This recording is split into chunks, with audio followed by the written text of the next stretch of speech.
Hello guys and welcome to another gameplay. Today I am going to go ahead and play Hojin for you guys. And I'll be facing Bone Drag. And he should be over there. Let me just go ahead and get his potion. He's right there. And one thing that you have to know, after the update, the screen actually freezes whenever you open the store for the first time. But that only happens when you open it once, like the first very first time. That's gonna get fixed, guys, so don't worry about it. And okay, with Hojin, I level up my first skill, the one that you can see right there, the fist. That is my first skill. That's my one, and I leveled it up first. I max it first, and then I leave my second to max it last. The passive that I have is that whenever I use an ability, I actually have 2 seconds in which I get my basics heal my energy, and I actually get a attack speed buff, which is pretty nice. Oh, he's going for haste shoes. Right now, it's gonna be pointless for me to fight against him because if we fight, if we trade blows, he's gonna defeat me because because of his passive. So therefore, what I try to do is just level up my. What I try is just kill the minions so I can go ahead and gain some level and also gain some money off of it. Because again, it's gonna be pointless for me to just go ahead and fight him. He's staying here with low life, and he actually gets more power, more life steal, and more attack damage as he does that. And I knew that he was gonna use rain shower. That's why I was ready with my two. My two generates a shield on the first cast. Okay, let me explain the skills. All of the skills that Hojin has have two different effects. The first effect is gonna be triggered when you use the skill. The second one is when you proc it again. The fist, if you use it first, you're gonna be able to cast a fist that is gonna be thrown to the desired direction that you want. And if you hit something, let's say a minion, a jungle monster, it could be either a unit, it could be a champion. If you use it again, you actually dash towards whatever you hit. So that's pretty nice. That could be very helpful for different situations because you can change your location very well. The second skill that you have, it actually generates a shield upon you, and you can actually dash to any direction and then you generate the shield there. Like right here, I use the ultimate and dash to the enemy. And that is actually one of the things that I do to combo. Once you use your second skill again, you gain lifesteal. So that's pretty nice. At level 1, you get 20% lifesteal. At level 2, you get 25, 3, 30, and level 4, 35. One thing that you have to know is that there is a cap for everything. For lifesteal, that cap is you can only get 50% lifesteal, and you cannot get more than 50%. Now, Bone Drag actually can reach 50% lifesteal without having any lifesteal items, and that is because of his passive, but he would have to be with almost 10 HP points. So that's gonna be pretty risky for him to do that. Here, I'll show you the combo. This is how I combo. I knew that I was not gonna get a kill, but I wanted to show you how I do it. What I try to do is I use sometimes I use my fist, I use my one, I hit the enemy, I dash toward a desired location with my two. Right here I was trying to contest and see if I could kill him, but I noticed that it was a really bad idea. So don't do that, guys. Whenever you're facing Bondrak, it is not a really good idea to be going one on one whenever he has his passive, because well, his passive is that the less HP that he has, the more damage it deals. So that's gonna be a thing that you have to know. He is right there, so let's see if we can get a poke. Or or another kill. I He probably would have been able to escape, so I popped my ultimate so I could just deal additional damage.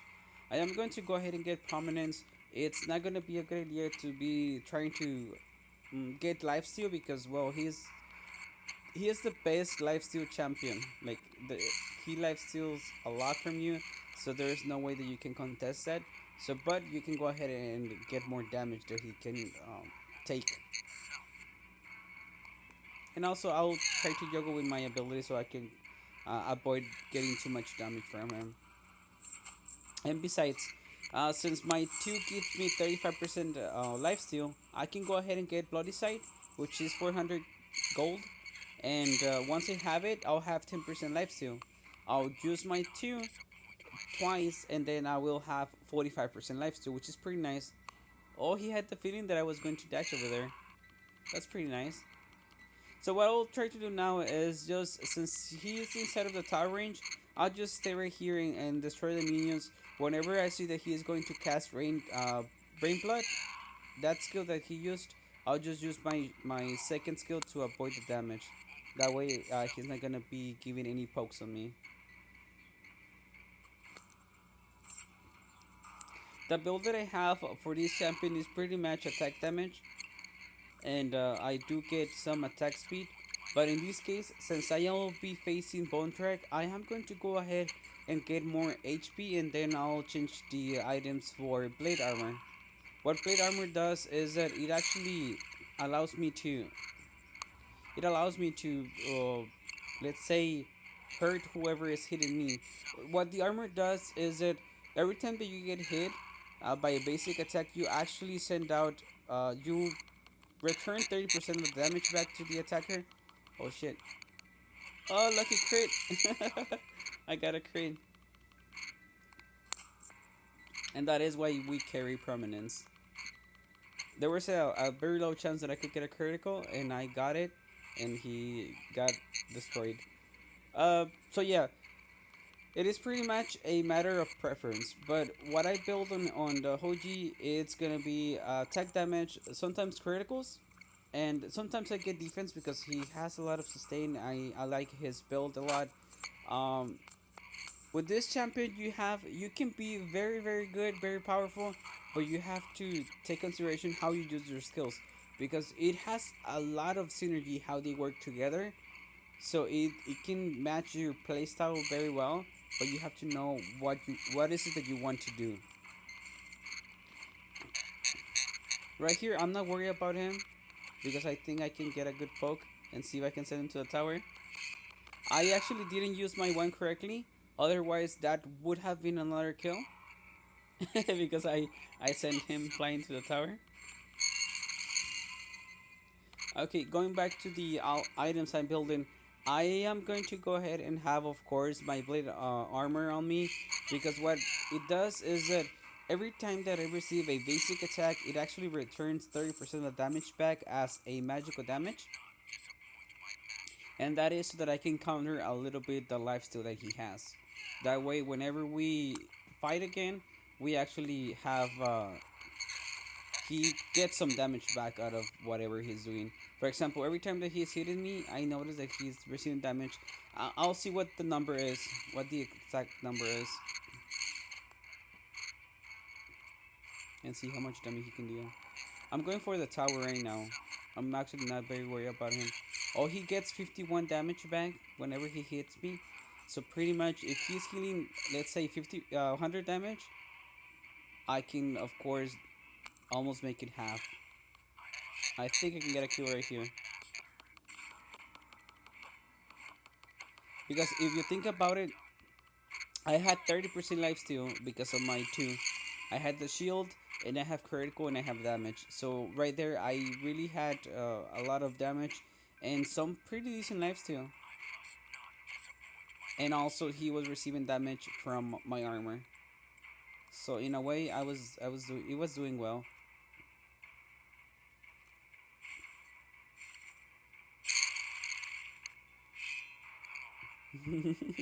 He's not attacking me anymore. Right here, it is very important for me, or for my opinion, to have control over the potions. Oh, he already got Reaper Sight. So he has, but it doesn't have stacks. So the attack that he has right now is gonna be 70 attack and 12% lifesteal. So I actually have more lifesteal with full life than he does. But once he starts getting halfway, he's gonna have max lifesteal, the maximum amount of lifesteal. Here I wanted to show you some combos to see what we could do, but he was not being very like he was not being helpful because he was staying on the fountain. Well, right here, let me show you what we had built. I went ahead and decided to have agility issues because I think that the position that you have with Hojin it is very important. Now, I decided to go for critical damage and some damage because I wanted to be able to burst him before he was able to lifesteal off of me. To counter the lifesteal, I went ahead and get plate armor. I wanted to have some good attack speed, even though I have some attack speed because of my passive. So I decided to go for two bows, and then I decided to go ahead and get one bloody sight so I could have additional 10% lifesteal because my second gives me 35% at level 4. Then with the 10% of my bloody side, that will be 45%. So with 45%, we're only 5% away from max lifesteal, so that was pretty good. And he went ahead and got some attack speed, some lifesteal, some attack damage, which it was pretty nice. It's pretty decent. There's nothing that I think that the only thing that he needed to be more aggressive because of his passive. It is very powerful, and you can be aggressive with it. And a lot of the things he was not attacking the minions. If I return damage, one thing that you can do is life steal from the minions if you are on a pinch. Well, guys, I do thank you so much for watching the video. This is the gameplay data I have for Hoyen. I'll keep doing more videos on the other champions. And just general information, the reason why I do it is that there are several champions that there are not many videos around. So I basically show you how I play the champion so you can see the skills that you have and some combos that I have. Maybe you like something that I do, and that way you can decide whether or not to you purchase or buy that champion. Well, guys, again, thank you for watching the video, and please enjoy the rest of your day.